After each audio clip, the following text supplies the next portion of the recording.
નમસ્કાર દર્શક મિત્રો, બોટાદ દસ્તક ન્યૂઝમાં આપનું હાર્દિક સ્વાગત છે અને હું છું LD મકવાણા। આપ જોઈ રહ્યા છો બોટાદ દસ્તક ન્યૂઝ।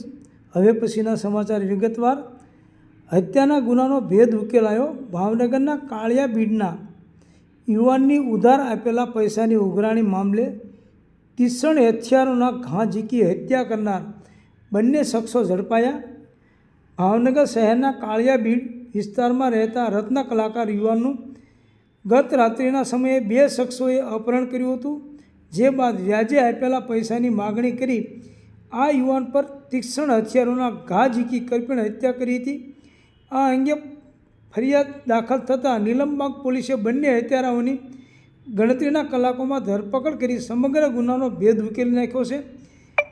બનાવ અંગે પ્રાપ્ત વિગતો અનુસાર શહેરના કાળિયાબીડ વિસ્તારમાં આવેલા સાગવાડી એરિયામાં રહેતા અને હીરાના કારખાનામાં રત્ન કલાકાર તરીકે મજૂરી કરતા પ્રદીપ ઉર્ફે ગુગો ઝવેર ડાભી ઉંમર વર્ષ 35 એ ભાંગલી ઘાટ વિસ્તારમાં રહેતા વિશાલ ભગાભાઈ ચૌલા પાસેથી વ્યાજે નાણાં લીધા હતા।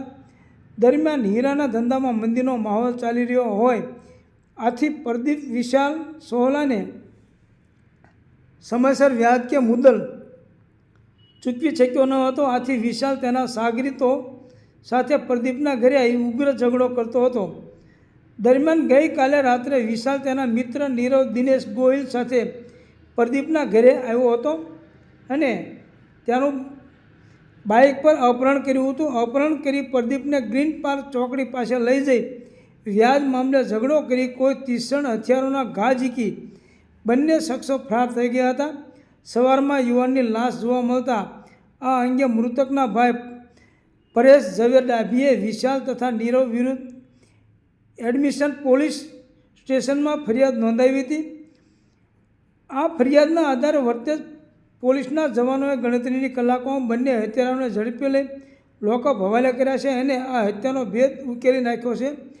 આરોપીઓએ પ્રાથમિક પૂછપરછમાં જણાવ્યું હતું કે પ્રદીપ એ વિશાલ પાસેથી ઊંચા વ્યાજે રૂપિયા લીધા હતા। હાલમાં હીરા ઉદ્યોગમાં મંદી હોવાના કારણે પ્રદીપ સમયસર નાણાં ચૂકવી શક્યો ન હતો, આથી વિશાલ તેની સાથે અવારનવાર ઝઘડો કરતો હતો અને જાનથી મારી નાખવાની ધમકી આપતો હતો।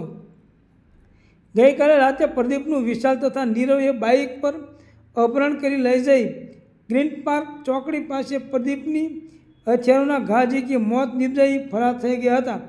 જે અંગે મૃતકના ભાઈએ નીલમબાગ પોલીસ સ્ટેશનમાં ફરિયાદ નોંધાવતા પોલીસે ગણતરીની કલાકોમાં બંને હત્યારાઓની ધરપકડ કરી વધુ તપાસ હાથ ધરી છે।